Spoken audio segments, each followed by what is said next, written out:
BHPP-nya, ya, Badan Hukum dan Pengamanan Partainya, sudah melakukan somasi dan juga akan melayangkan tuntutan kepada beberapa akun di TikTok dan juga di YouTube, ya. Dan juga di antara mereka ada yang terlibat atau bahkan menjadi ketua dari gerombolan ceboker Nusantara. Saya mengatakan ceboker karena fungsinya tukang cebok, ya, yaitu apa? Membenarkan atau kemudian melemparkan hoax, ya. Kalau ada junjungan mereka itu kemudian salah dan kemudian dikoreksi dan bahkan menyerang-nyerang pihak lain. Ya, seperti kemarin, selain ingin memberikan apresiasi dan dukungan kepada grup band legendaris Slank yang telah mengunculkan single yang sangat bagus, Republik Fufu Fafa, ya, kita nggak usah pertanyakan lagi Fufu Fafa itu siapa.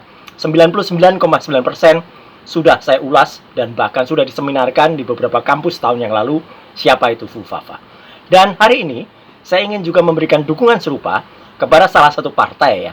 Kita nggak usah sebutlah partainya, ini partai yang besar, ya, gitu. Dan bahkan kalau saya pinjam istilah atau gaya sarkastik dari orang yang pengecut yang tidak berani sebut nama partainya itu, ya, yang beberapa waktu yang lalu bikin wawancara eksklusif dan dia mengatakan orang sudah tahu siapa.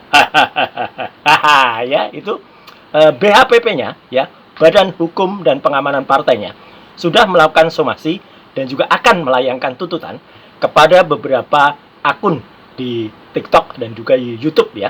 Dan juga di antara mereka ada yang terlibat atau bahkan menjadi ketua dari gerombolan ceboker Nusantara.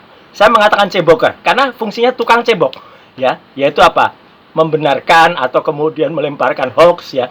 Kalau ada junjungan mereka itu kemudian salah dan kemudian dikoreksi dan bahkan menyerang-nyerang pihak lain.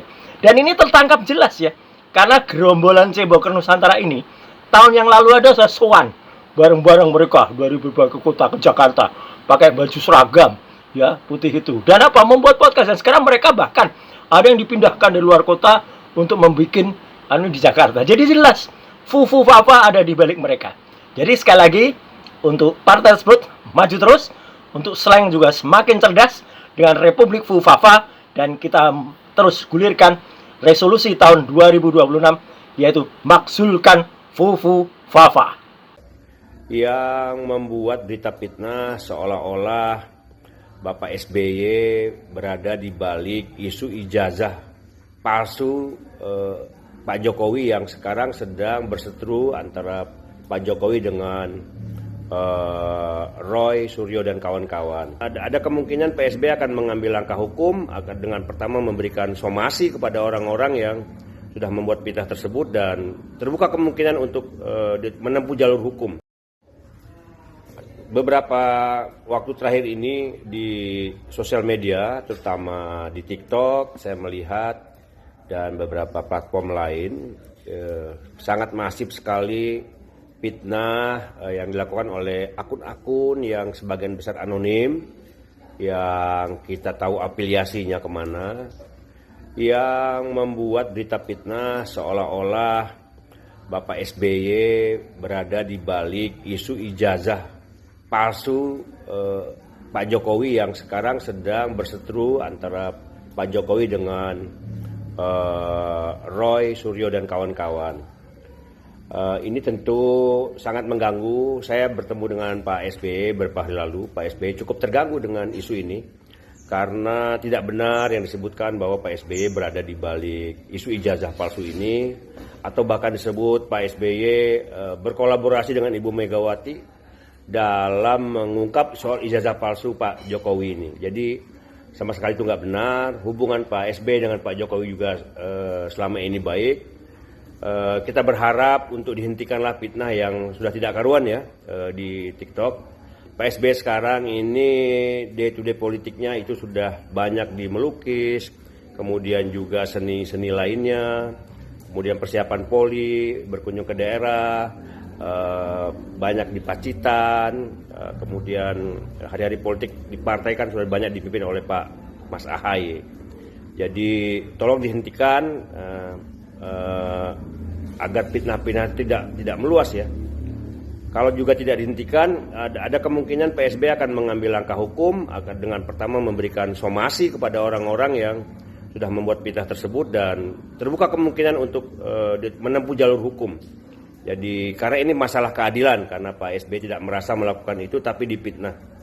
Saya kira itu demikian kepada seluruh kader Demokrat untuk tetap membela pemimpin kita yang dizalimi, yang dipitnah ini, karena memang betul-betul tidak dilakukan oleh Pak SBY. Kita tahu selama ini Pak SBY selalu mengajarkan kita politik yang putih, yang bersih, yang tidak pernah menyerang orang, tidak pernah membuat fitnah. Tapi kalau kita dizalimi dan dipitnah, kita harus melawan. Demikian, selamat tahun baru 2026.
like and comment.